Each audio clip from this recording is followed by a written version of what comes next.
அஸ்ஸலாமு வரஹ்மத்துல்லாஹி வபரகாதுஹு அல்ஹம்துலில்லாஹி ரப்பில் ஆலமீன். எல்லா புகழும் தூணின் ஜிவான் படைத்த இறைவன் அல்லாஹ்வின் ஒருவனுக்கே அல்ஹம்துலில்லாஹ். நம்ம சூரா ரஹ்மானில் 12 வசனங்கள் பார்த்துட்டோம். பரக்கல்லாஹ் ஃபீக்கி. ஸோ இன்றைக்கி 4 வசனங்களா அப்படின்னு பார்க்காதீங்க. பிகாஸ் 13th and 16th ஆயா 13 மற்றும் 16வது வசனம் ஒரே மாதிரியான வசனம். ஸோ இந்த 13வது வசனத்தில் இருந்து தான் ஸ்டார்ட் ஆகுது.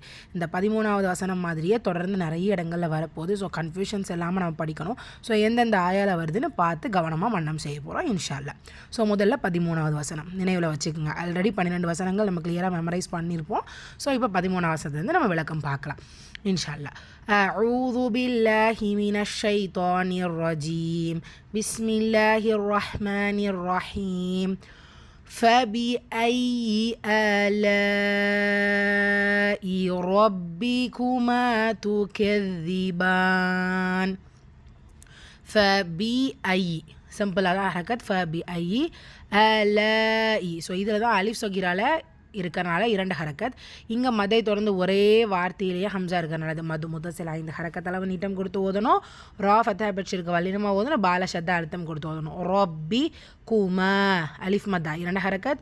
து கெதி தால ஷத்தா அழுத்தம் கொடுக்கணும். கெதிபான் பால அலிஃப் சகீரா 2 ஹரக்கத். வசனத்துடைய முடிவில் நூன் கெஸ்ரா பேச்சு வந்துருக்கு. நம்ம நூன் சுக்கூன் ஆக்கிடுவோம். முந்தைய இடத்துல அலிஃப் சகீரா இருக்குது. ஸோ இந்த சூறால ஸ்டார்டிங்லேருந்தே நம்ம முதல்ல ஆயிரத்து பார்த்துட்ருக்கோம். அதே தான் தொடர்ந்து வருது.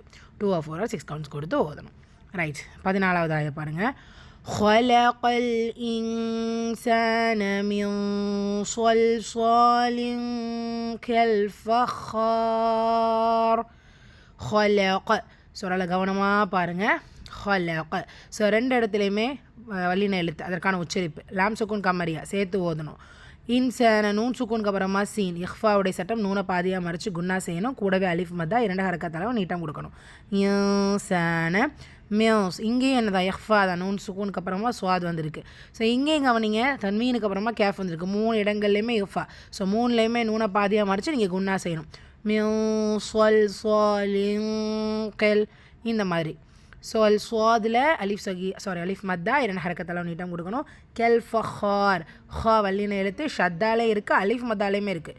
ஸோ வல்லினத்தன்மை கொடுத்து அழுத்தம் கொடுத்து அலிஃப் மத்தாக்குரிய சிஃபத் கொடுக்கணும். எப்படி இங்கே நம்ம ஆல்ரெடி பார்த்த மாதிரி இங்கே என்ன இருக்குது மதுலா ஆறு. ஸோ 2 or 4 or 6 கவுண்ட்ஸ் கொடுத்து கம்ப்ளீட் பண்ணிடணும்.